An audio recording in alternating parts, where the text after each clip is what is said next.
এখানে একজন জালেম শাসক ছিলেন, তার নাম হচ্ছে গৌর গোবিন্দ। নাম শুনেছেন? তার সময়ে মুসলিমদের উপর প্রচন্ড নির্যাতন হতো। এক ব্যক্তির সন্তান জন্ম হওয়ার ঘটনায় সে গরু জবাই করে মানুষকে খাওয়াতে চেয়েছিল, এতে করে তার সন্তানকে তার চোখের সামনেই জবাই করে মেরে ফেলা হয়েছে। এগুলো ইতিহাসে লেখা আছে, আমরা পড়েছি, আল্লাহ ভালো জানেন, আমরা এগুলো হিস্ট্রির মধ্যে পড়েছি। তো তিনি সোনারগাঁ চলে যান। সোনারগাঁ গিয়ে তৎকালীন বাংলার শাসককে তিনি বিচার দেন। তিনি কিছু ফোর্স পাঠান, সাথে পাঠিয়ে দেন এই ইয়েমেন থেকে আগত এই যে শাহজালাল রাহিমাহুল্লাহ এবং তার 360 জন। প্রথমে ছিল 210 জন। রাস্তায় আস্তে আস্তে আস্তে আস্তে দাওয়াতি কাজ করতে করতে করতে করতে আরও বেশ কিছু অনুসারী তার হন, তার হাতে বায়াত গ্রহণ করেন এবং 360 জনের একটা বাহিনী তিনি গঠন করেন। শুধু আধ্যাত্মিকত্বেই তিনি আল্লাহর মারেফতওয়ালা মানুষ ছিলেন এমন নয়, বরং চলতি পথে মানুষকে দাওয়াতও দিয়েছেন। এক পর্যায়ে রাজা গৌর গোবিন্দের বিরুদ্ধে সশস্ত্র যুদ্ধও করেছেন। আপনারা কি মনে করেন এই অঞ্চলে ইসলাম কিভাবে এসেছে? খালি দাওয়াতের মাধ্যমে? আমি এখন যা দিচ্ছি এটা দাওয়াত, আমি যা দিচ্ছি এটা দাওয়াত। আমি আপনাকে নামাজের দাওয়াত দিতে পারি, কিন্তু নামাজ আমি এখানে প্রতিষ্ঠা করতে পারবো না। আমার কথা কি বুঝতে পারছেন? কিন্তু উমর রাদিয়াল্লাহু আনহুর যুগে নামাজ প্রতিষ্ঠিত ছিল। কেউ নামাজ না পড়লে শাস্তি প্রদান করা হতো। যখন আপনি নামাজ না পড়লে মুসলিমদেরকে শাস্তি দিতে পারবেন, বালেক বিনা ওযরে নামাজ পড়ছে না, নামাজের ওয়াক্ত হয়ে গেছে, হাইয়া আলাস সালাহ, আজান হচ্ছে, দোকান খুলে ব্যবসা করছে, যখন ওই দোকানে গিয়ে চার্জ করতে পারবেন তখন সালাত কায়েম হয়েছে। এখন আমরা সালাতে দাওয়াত দিচ্ছি, ভাই নামাজের দিকে আসেন। বিগত 100 বছরের অবস্থা আমি ব্যাখ্যা করবো ইনশাল্লাহ সামনে, এটা বলে শেষ করি। তিনি শুধু দাওয়াতই দেন নাই, মানুষের আধ্যাত্মিক বিষয়গুলো পরিবর্তন করেছেন। তার অনুসারীদেরকে নিয়ে সেখানে এসেছেন। ইতিহাসের বইগুলোতে লেখা আছে সেই রাজা জাদুবিদ্যায় পারদর্শী ছিল, জাদুবিদ্যায় পারদর্শী ছিল। ব্রহ্মপুত্র নদী থেকে শুরু করে সুরমা পর্যন্ত প্রত্যেক নদীর নৌযান তিনি বন্ধ করে দেন, যাতে শাহজালাল রাহিমাহুল্লাহ এখানে আসতে না পারে। যখন ইমানের সৈনিকরা মাঠে নামে তখন কুফররা ভয় পায় না? পায় কি পায় না? তো তারাও ভীত ছিল তখন, কারণ যখন আপনি জুলুম করবেন কারো উপরে না, তখন অটোমেটিকলি আপনার মনের মধ্যে একটা ভয় কাজ করবে। যখন আপনি কারো প্রতি জুলুম করবেন অটোমেটিকলি মনের মধ্যে একটা ভয় কাজ করবে আপনার। যখন আপনি শিরক করবেন মনের মধ্যে ভয় কাজ করবে। যখন আপনি নবীর সুন্নতের খেলাফ চলবেন, ইসলামের এগেইনস্টে শত্রুতা করবেন, মনের কোথায় জানি একটা অজান্তে একটা ভয় কাজ করবে, না জানি আল্লাহ কবে আমাকে ধরেন, হবে না? আর যখন আপনি ভিতর থেকে পবিত্র এবং ভিতর থেকে শক্ত, যে না আমি ইমানের উপর আছি, আল্লাহর হুকুম আহকাম পালন করছি, নবীর সুন্নত মেনে চলছি, ইসলামের দাওয়াত দিচ্ছি, আপনার ভিতরে কোথায় জানি একটা কনফিডেন্স থাকবে যে আল্লাহ আমার সাথে আছে। আর কেউ থাক না থাক, আল্লাহ আমার সাথে আছে। দুনিয়াতে না হোক, আল্লাহ পরকালে আমার সাথে আছে। দুনিয়া আখিরাত উভয় জাহানেই আল্লাহ পাক সাথে থাকবেন ইনশাআল্লাহ। তো জাদুবিদ্যা কাজ করলো না। বলা হয়, এটা সত্য মিথ্যা আমরা জানি না, বলা হয় যে নৌযান ছাড়াই আল্লাহ পাকের কুদরতে, আল্লাহ পাক তার কুদরত কিন্তু তার বান্দার মধ্যে প্রকাশ করতে পারেন যাকে ইচ্ছা। তিনি নদী পার হয়েছেন, তার সৈন্যদেরকে নিয়ে পার হয়েছেন। বাংলাদেশের ফিল্ম ইন্ডাস্ট্রির 10 জন নায়কের নাম বলতে পারবেন? বলিউডের 10 জন মহিলার নাম বলতে পারবেন? মহিলা বললাম কারণ বাইরে এদেরকে দেখলে মেয়ে মনে হয়, কিন্তু ভিতরে একটা মহিলা। আপনার কাছে মনে হয় যে মেয়ে, আসলে কিন্তু এরা মহিলা। উপরে যেটা আছে এটা মেকআপ, ঠিক আছে? একটা জোক আছে যে বিয়ের সময় মেয়ে এমন মেকআপ করেছে যে বাসর রাত্রে জামাই আর মেয়েকে চিনতে পারছে না, কারণ সে মুখ ধুয়ে আসছে। সে মনে করছে যে কাকে বিয়ে করলাম। তো এখানে সব প্রসঙ্গ এসেই গেছে, একটা কথা বলেই দেই, যারা বিবাহ করেন নাই এখনো, দিনদার মেয়ে ছাড়া বিয়ে করতে যায় না। যে মেয়ের মধ্যে দিনদারিতা আছে, নামাজ কালাম ঠিক মতো পড়ে, পর্দা ঠিক মতো করে, ইসলামের প্রতি মহব্বত আছে, ঠিক আছে, এই ধরনের মেয়েকে বিয়ে করেন, ইনশাল্লাহ সুখী হবেন। যদি অন্য কিছু সার্চ করেন, হ্যাঁ দিনদারিতা থাকার পরে যদি আপনার মধ্যে সৌন্দর্য থাকে, বংশ ভালো হয়, অর্থ সম্পদ থাকে, আলহামদুলিল্লাহ কোনো সমস্যা নেই, কিন্তু দিনদারিতা টপ প্রায়োরিটি পাবে। তো যে প্রসঙ্গে কথাটা বললাম, আমাদের তরুণ প্রজন্মকে যদি আপনি এই প্রশ্নগুলো করেন তারা কিন্তু উত্তর দিতে পারে। কিন্তু এখন যদি আমি জিজ্ঞাসা করি যে জান্নাতের সুসংবাদ পেয়েছেন এই দুনিয়ার 10 জন সাহাবী, জীবদ্দশাতেই বেঁচে থাকতেই জান্নাতের সার্টিফিকেট পেয়ে গেছেন এমন 10 জন সাহাবীর নাম বলুন। পারবেন কি কেউ? কয়জন পারবেন? আমি যদি বলি 4 খলিফার জন্ম মৃত্যু বলেন, পারবেন কি? আপনি হানাফি মাযহাব অনুসরণ করেন না? ইমাম আবু হানিফা রাহিমাহুল্লাহর আসল নাম কি বলেন দেখি? কতজন পারলেন দেখলেন? তার জন্ম কত হিজরি, মৃত্যু কত হিজরি বলতে পারবেন? 80 হিজরি জন্ম, মৃত্যু 150, একজন বলতে পেরেছে। দেখেন, বেসিক ঈমান ভঙ্গের কারণ কয়টা জানেন? ঈমান ভঙ্গের 10টা কারণ আছে, কে বলতে পারবে? আচ্ছা, ঈমান কঠিন হলো, ওযু ভঙ্গের কারণ কয়টা, কে বলতে পারবে? ফরজ গোসলের নিয়ম কানুন। তো বেসিক কিছু প্রশ্নের উত্তর কিন্তু আমরা বলতে পারি না। আল কোরআনে আল্লাহ পাক কতজন নবী রাসূলের কথা বলেছেন? কতজন? 25 জন। কোরআনে কতগুলো সূরা আছে? আল কোরআনে আয়াত সংখ্যা কত? একদম ভুল, 6236। তো শুনুন, এই যে বেসিক প্রশ্ন, কমন জিনিসগুলো যারা আমরা জানি না, অথচ আমরা মাশাআল্লাহ বলিউড, হলিউড, খেলাধুলার জগৎ সব একাকার করে ফেলেছি। বলেন, এই তরুণ প্রজন্মকে দিয়ে কি ইসলামের বিজয় হবে কিনা? কি মনে হয় আপনাদের? বিগত 100 বছরে আমরা কি করেছি এই জায়গাটা একটু দেখেন। প্রথমত, আমরা দিনের বেসিক যে পড়াশোনার জ্ঞান অর্জন, এই জ্ঞান অর্জন থেকে আমরা মোটামুটি পিছিয়ে যাচ্ছি। আমরা মনে করছি যে এগুলো আলেম ওলামাদেরই কাজ, দায়ীদের, বক্তাদের, তাদেরই কাজ দিনকে নিয়ে ফিকির করা, আমাদের কোনো দায়িত্ব নাই। এটা কি ঠিক হবে? এই দিন কি আমাদের সবার না? বাংলাদেশ একটা রাষ্ট্র, বাংলাদেশ রাষ্ট্রটা কি শুধু পলিটিশিয়ানদের দ্বারাই টিকে থাকে? এখানে সাধারণ জনগণ আছে, পুলিশ প্রশাসন আছে, যুবক যুবতী আছে, শিশুরা আছে, বিভিন্ন অর্থনৈতিক সেক্টরে মানুষ আছে, ফাইন্যান্সের ক্ষেত্রে মানুষ আছে, মিলস, ইন্ডাস্ট্রিজ, ফ্যাক্টরিজ আছে, অনেক কিছু আছে। সবকিছু মিলেই কি একটা জাতি না? এখন যদি মনে একটা অংশের মানুষ দায়িত্ব ছেড়ে দেয়, দেখলেন না টিচার কি করলো মেয়েদের সাথে?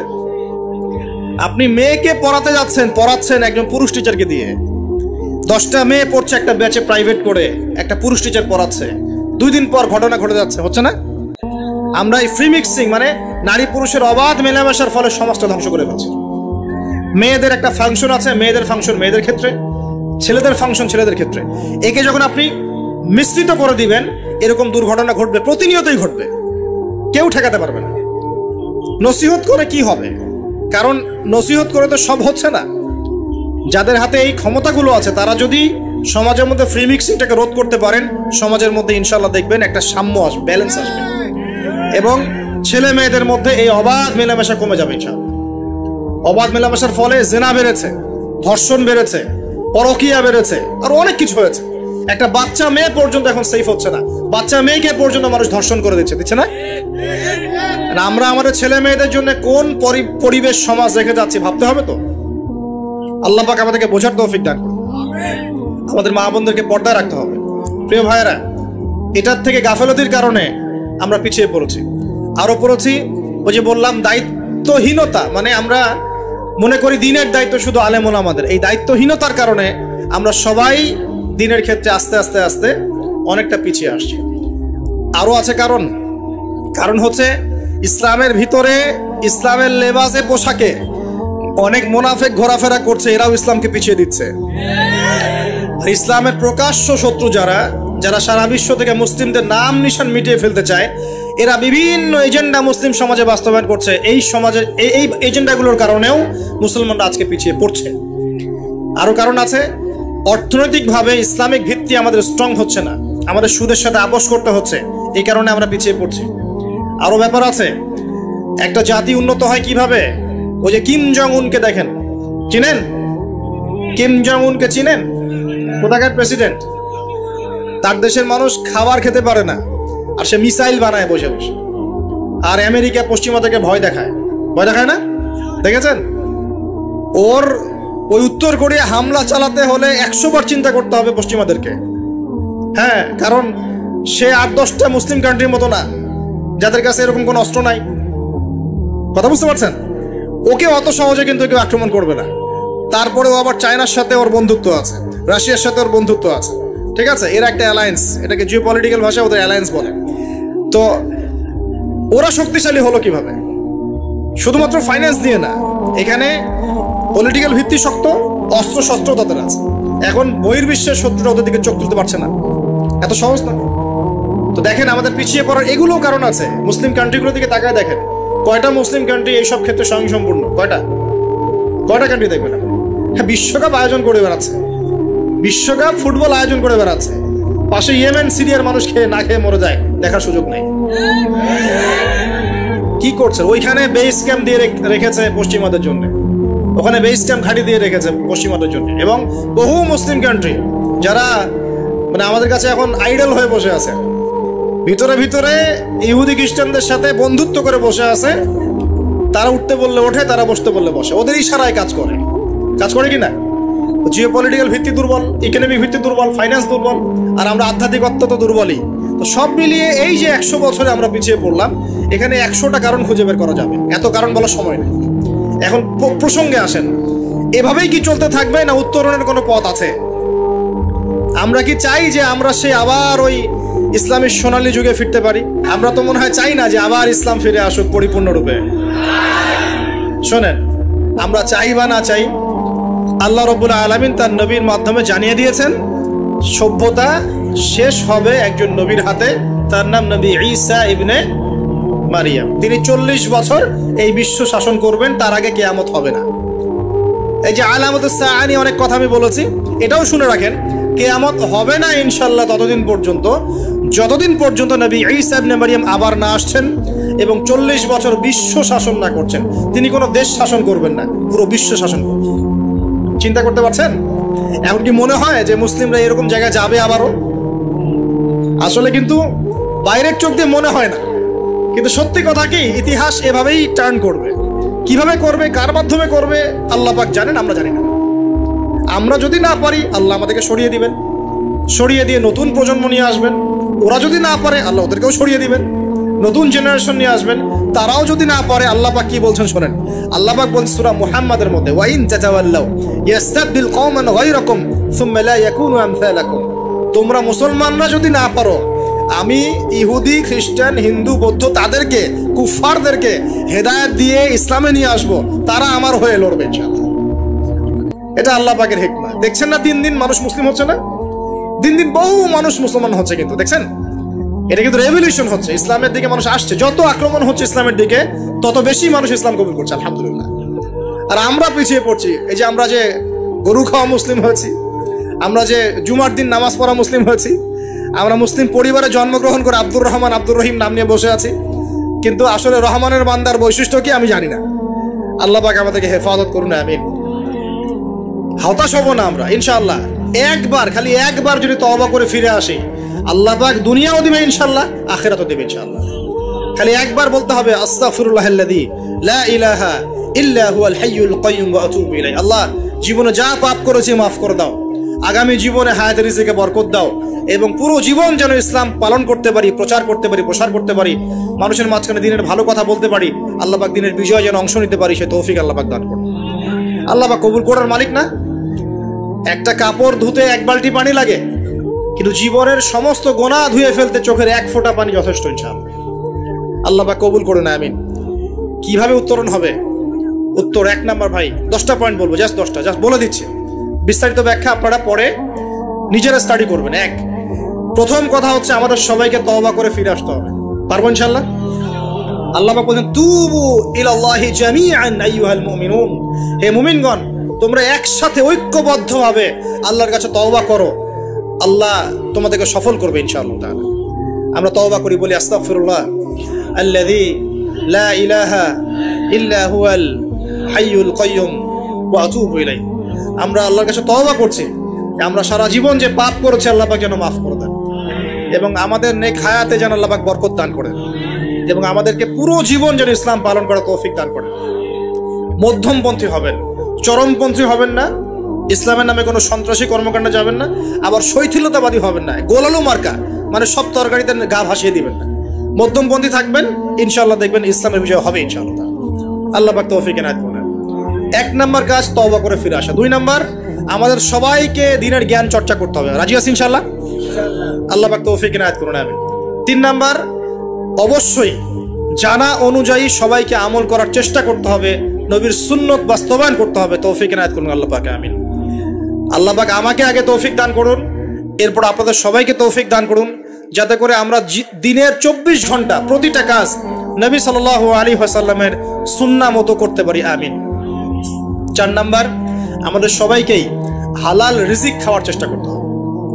হালাল রিজিক অল্প হলেও এটাতেই তুষ্ট থাকতে হবে। যদি আমাদের 20,000, 30,000, 50,000 টাকায় মাস চলে যায়, বাইরের দিকে তাকার দরকার নাই। এটুকু সন্তুষ্ট থাকি, দুনিয়ার জীবন ইনশাল্লাহ কেটে যাবে ইনশাআল্লাহ। যার 1 তলা বাড়ি আছে, 2 তলার স্বপ্নে বিভোর হওয়ার প্রয়োজন নাই। 5 তলা আছে, 10 তলার স্বপ্নে বিভোর হওয়ার দরকার নাই। যা আছে সন্তুষ্ট থাকেন, হালালে সন্তুষ্ট থাকেন, ইনশাআল্লাহ এতেই আল্লাহ পাক বরকত দিবেন ইনশাআল্লাহ। আল্লাহ পাক কবুল করুন। আমিন। আল্লাহ পাক ধনী হতে নিষেধ করেন নাই, অর্থ উপার্জন করতেও নিষেধ করেন নাই, কিন্তু মালের হকটা আদায় করতে হবে। আত্মীয়দের হক, পরিবারের হক, প্রতিবেশীর হক, যাকাত, ওসর, ফিতরা, দান সদকা, এই যে দিনের জন্য ব্যয় করা রিজিক থেকে, এগুলো আদায় করলে আপনি ধনী হতে কোনো সমস্যা নেই। বরং উসমান গনি রাদিয়াল্লাহু আনহু কি করেছিলেন, তাবুক যুদ্ধের দিন 30,000 সৈন্যের মধ্যে 10,000 সৈন্যের দায়িত্ব একাই নিয়েছেন। 3 মাসের যুদ্ধ, মানে 3 মাসের পথ, যাওয়া আসা 3 মাসের পথ। ওই সময় তো এত ফাস্ট ছিল না। 3 মাসের যাওয়া আসার রাস্তা, 30,000 সৈন্য, 1/3 খাওয়া পরা অস্ত্র শস্ত্র সব দায়িত্ব নিয়েছেন একজন ব্যক্তি, উসমান রাদিয়াল্লাহু আনহু। তাহলে কত বড় ধনী ছিলেন চিন্তা করে দেখি একটু। কিভাবে ধনী হয়েছেন? সুদ খেয়েছিলেন না ব্যবসা করেছেন? এই দেখেন, ইয়ামহাকুল্লাহু রিবা ওয়া ইউরবিস সাদাকাত, আল্লাহ পাক সদকায় বরকত দেন, রিবাকে ধ্বংস করে দেন। আর যারা সুদখোর তারা বলে ইন্নামাল বাইউ মিসলুর রিবা, সুদ আর ব্যবসা একই জিনিস তারা বলে। আল্লাহ পাক বলছেন ওয়া আহাল্লাল্লাহুল বাই'a ওয়া হাররামা রিবা, আল্লাহ পাক সুদকে হারাম করেছেন, ব্যবসাকে কি করেছেন? হালাল। উসমান রাদিয়াল্লাহু আনহু ব্যবসায়ী ছিলেন, ব্যবসা করে দেখেন কি করেছেন, আলহামদুলিল্লাহ। দুর্ভাগ্য, এটা দুঃখজনক যে নিজের টাকা খরচ করে রুমা কূপ করে দিয়েছেন, সেই কূপ থেকে মানুষ তাকে শেষ বয়সে পানি পান করতে দেয় নাই, জানেন? এই হলো ইসলামের ইতিহাস। প্রিয় ভাইরা, হালাল খাওয়ার চেষ্টা করে আল্লাহ পাক তৌফিক এনায়েত করুন। আমিন। 4 নাম্বার। 5 নাম্বার হচ্ছে আমাদের পরিবারটা গড়তে হবে আদর্শ পরিবার। আমাদের পরিবারের মধ্যে বে-ইসলামী কোনো কিছু স্থান দেওয়া যাবে না। দেশ, রাষ্ট্র, বিশ্ব কই যায় যাক, নিজের পরিবার আগে।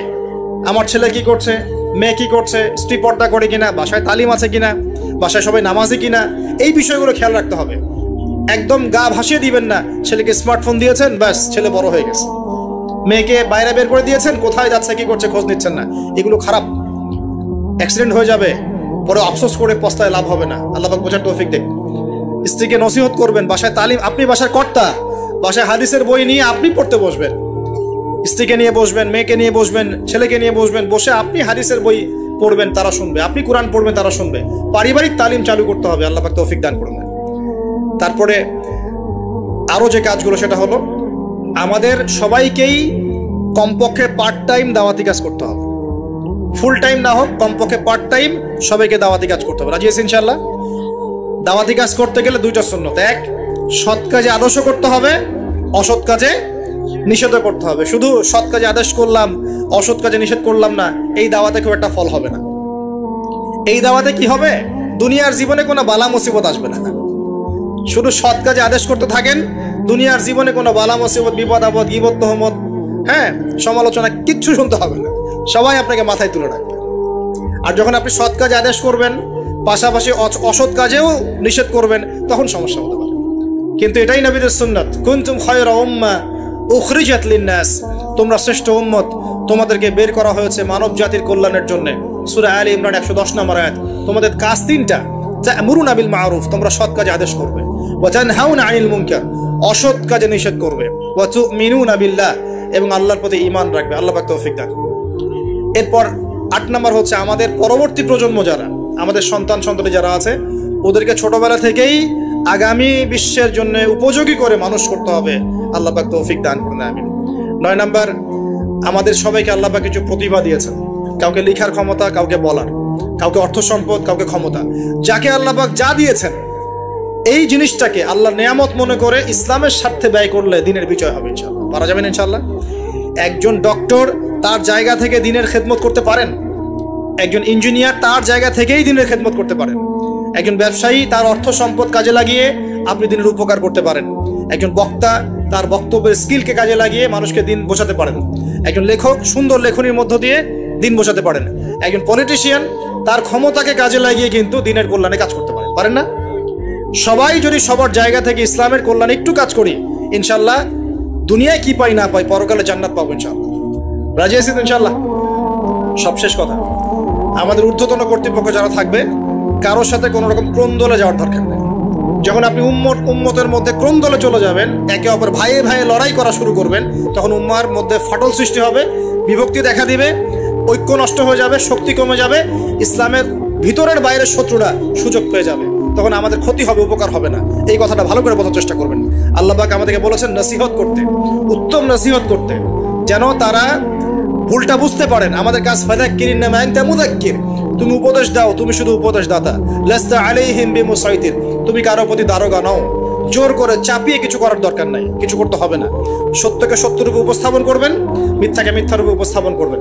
মানবে কি মানবে না, কে গ্রহণ করবে করবে না, এটা সম্পূর্ণ তাদের ব্যক্তিগত ব্যাপার।